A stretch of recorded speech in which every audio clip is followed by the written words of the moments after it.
So this is the first row of the Charlottes. So I'm going to just take one out to see what's going on. Normally I leave it until some of the greenery's died out, but it's been about 18 weeks since planting. So I'm just going to have a little look and see. Oh, they're well fixed, so I might just have to loosen the soil a bit.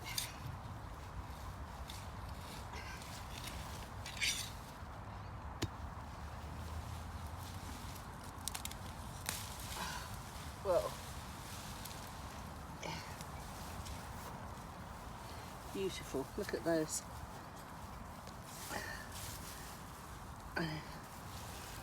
Let me go and get a basket to pop them in. For greenery, all of this can go. There's no disease, so all of this can go on the compost. I'll just pop it here for now. So we get a basket. Okay, have a little rummage around.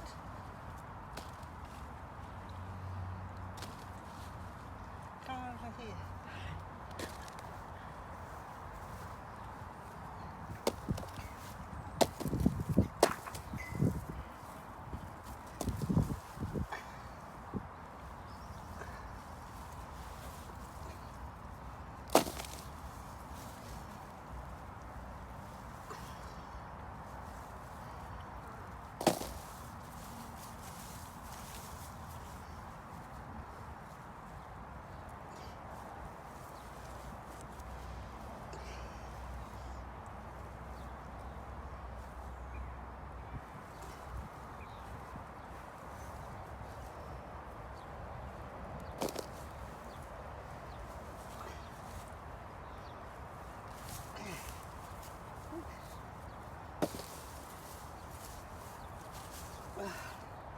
That's from one plant, and I'm really pleased with that, and they're nice size.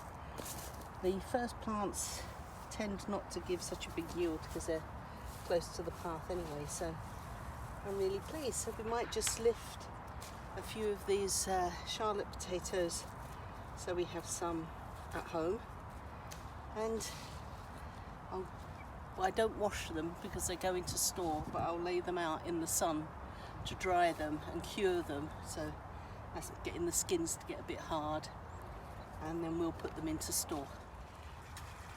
So we've come back from a weekend away, and the whole allotment site has got both tomato blight and potato blight, and you can see here the brown marks on the leaves and on the stems of blight.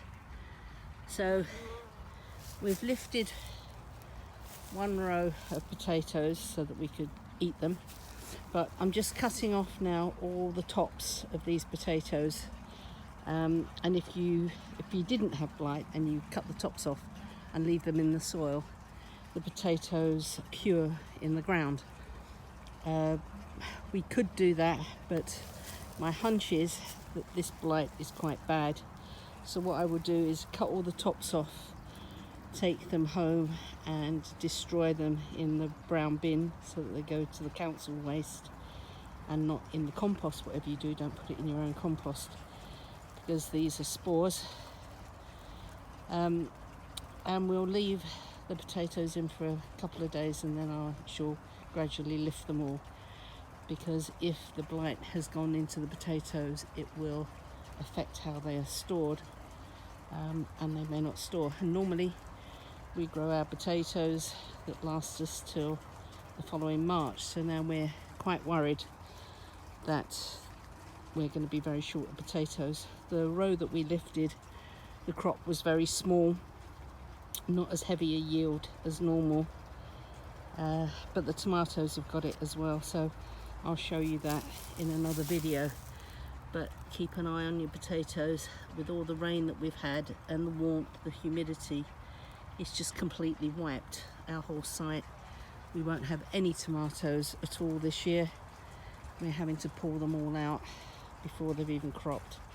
So we're all crying, but it's something that we have to face as gardeners. And so these potatoes have got some blight, but they're not as bad as the second earlies, which were Charlotte's. These are Marfonas, and I thought I'd have a little rummage to make a decision about whether or not I might lift these soon anyway, just because we do have blight. So I just wanted to show you how we normally lift our no-dig potatoes, which with the leaf mould on, you can see they're just under the surface. Oh, look at this. Wow, beautiful.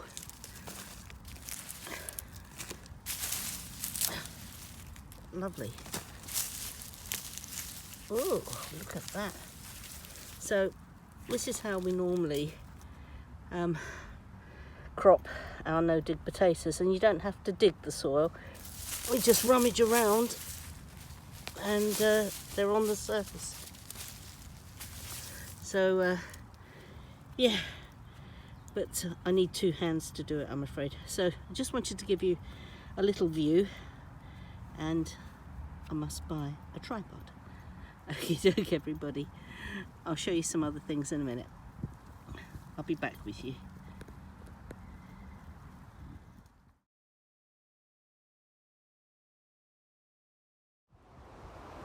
I've now lifted all of our potatoes which had early blight on them, and we've got one row of pink fir apple in this bucket, and they look really nice actually. I'm very pleased with them, these pink fir apple, and they taste delicious.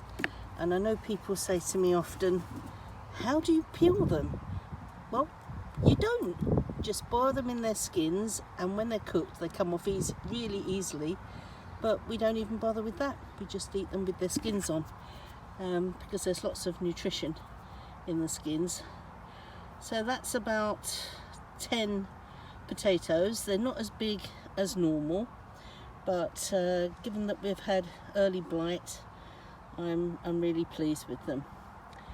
And then we have some buckets of Charlottes. We've already lifted some, so we've got 1, 2, 3, 4 rows of Charlotte potatoes, and again, you know, they're really good size. They're really nice potatoes. We'll take them home and cure the skins in the sun, the small ones. And what I do when I get home is I grade the potatoes into small, medium and large, and the small ones we eat during the summer just boiled with either some butter and mint, which are delicious, and then the rest stay in store until you know, we get through them in the winter. The yield isn't as heavy, but they are really good, and I've shown you the Marfonas that we lifted, and I'm really pleased with those. There was just the one row of Marfona potatoes which produced beautiful jacket potatoes and delicious chips, and we've been eating them. And this is my trial row bucket, and these are Kestrel, and I'm really pleased with them. They're really nice. Got a couple of little marks on them, but on the whole they look really nice. We haven't tasted them yet, so obviously there's a taste test to be done. The bucket's not as full as the Charlottes per row, but that could be because of the blight. But I'm definitely gonna give them another trial next year, as long as they taste good. So these potatoes now will all be cured in the sun so that the skins dry and harden, and then stored in our shed in a wire rack with Hessian sacks over them. So the whole plot has got really bad tomato blight. We came back, look at that, it's really bad. Not all the plants are as bad as this, but it does mean with the potato blight as well and the tomato blight, we are going to have to lift all of our tomatoes. So the whole crop for this year that are getting delicious fruits, if you can see them. It's I mean, I'll take them off, but they may have blight in them already, so when you ripen them they may well go brown. I could make some green tomato chutney, but it's a lot of tomatoes. It's a very sad day for the tomatoes, particularly because we haven't had a one, and we make a whole year's tomato passata, tomato for the freezer, and also we dry tomatoes. I was really worried earlier on that the onion leaf miner had got these onions that we put in the raised beds, and they may have, because they all curled up, but I left them in. Someone said leave them in and give it a try, and I left this lot in. I pulled a lot of others up, but actually they're coming good, so it won't be long until these come up. They haven't quite, the leaves haven't quite gone over yet, but they won't be long. We've had one or two that's gone to seed. That's when the flower heads come, these big fat stalks, and then it makes, there's not a lot of the onion that's usable. I'm hoping that there isn't any leaf miner in there, and they will store. This is the bed of onions I sowed early on in the year from seed, and they're ready now for lifting, and they're really, really nice onions. I mean, obviously some of them are a lot smaller, but if you remember, I said that we'd be getting some big ones and some smaller ones, but for the kitchen it's great because we've got 4 onions from this little patch here, which will be wonderful for the kitchen and should keep us in onions for another sort of month or so. So I should take these home and dry them out. I'm just noticing, I'm just wondering whether we've got a little bit of white rot here or not. I don't know if you can see that, but this is a raised bed that I've recently created. Well, recently, maybe 3 or 4 years ago. I'll just show you the white rot.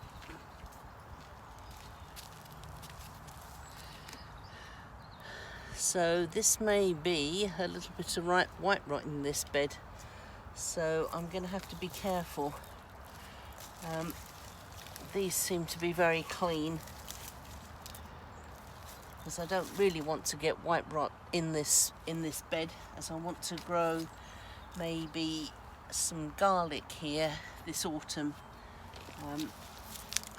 but I shall take out all these onions, have a good look, but actually these seem to be fine. So once they're dried, they can go into storage. This bed will become clear. I'm going to grow maybe some Chinese vegetables in here, and leaving some space to plant some garlic in the autumn. So I've cleared this little site now of the onions and found 2 that look like this may be white onion rot, so I won't be growing onions in here for a little while now, just in case. But I did see that there was some thick mycemia on the wood chip that's in the compost in the horse manure here, so, but I shall be ultra cautious, I think. So now I'm going to just clear this bed, weed it, and prep it ready for planting. And I've got 2, hang on, let me take you over, 2 wonderful boxes with onions, varying sizes, some really big ones, you know, but they're great. Really pleased.